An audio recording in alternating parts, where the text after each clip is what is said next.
ഇന്ന് ഞാൻ കഴിക്കാൻ പോകുന്നത് പഴംപൊരിയും ബീഫുമാണ്. ബീഫ് എന്ന് പറഞ്ഞാൽ ഞങ്ങൾക്ക് US റെഡ് മീറ്റാണ് കിട്ടുന്നത്. അപ്പോൾ പഴംപൊരിയും റെഡ് മീറ്റുമാണ്. അപ്പോൾ ഞാൻ ഇതുവരെ ട്രൈ ചെയ്യാത്ത ഒരു കോമ്പിനേഷനാണ്. എന്നാൽ ഞാൻ ഷോർട്സിലൊക്കെ ഒരുപാട് ആൾക്കാർ ട്രൈ ചെയ്തിട്ട് ഇഷ്ടമാണെന്നൊക്കെ പറയുന്ന ഒരു കോമ്പിനേഷനാണിത്.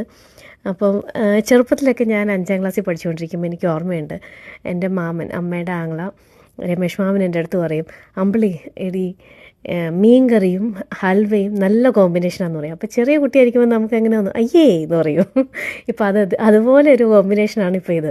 എന്തായാലും ഞാൻ ട്രൈ ചെയ്തപ്പം എനിക്കതിൻ്റെ കോമ്പിനേഷനൊക്കെ ഇഷ്ടപ്പെട്ടു. കാരണം എനിക്ക് ഖട്ടാ മീട്ടയായിട്ടുള്ള, അതായത് ഈ നോർത്ത് ഇന്ത്യയിലൊക്കെ കിട്ടുന്ന പോലത്തെ മധുരവും പുളിയും ഉപ്പും എല്ലാം കൂടി ചേർന്ന് എരിവൊക്കെ ചേർന്നുള്ള കോമ്പിനേഷൻ എനിക്കിഷ്ടമാണ്. അതുകൊണ്ട് എനിക്കിഷ്ടപ്പെട്ടു. പക്ഷേ എന്നാലും പഴംപൊരി ആയതുകൊണ്ടും പൊറോട്ട ആയതുകൊണ്ടും രണ്ടിനെ എനിക്ക് രണ്ടായിട്ട് സെപ്പറേറ്റ് കഴിക്കാനാണ് ഇഷ്ടം. രണ്ടാമത് ഞാൻ പൊറോട്ടയും ബീഫും കൂട്ടി കഴിച്ചപ്പോൾ അത് നല്ല അടിപൊളി സൂപ്പറായിരുന്നു. അങ്ങനെ രണ്ടും എൻജോയ്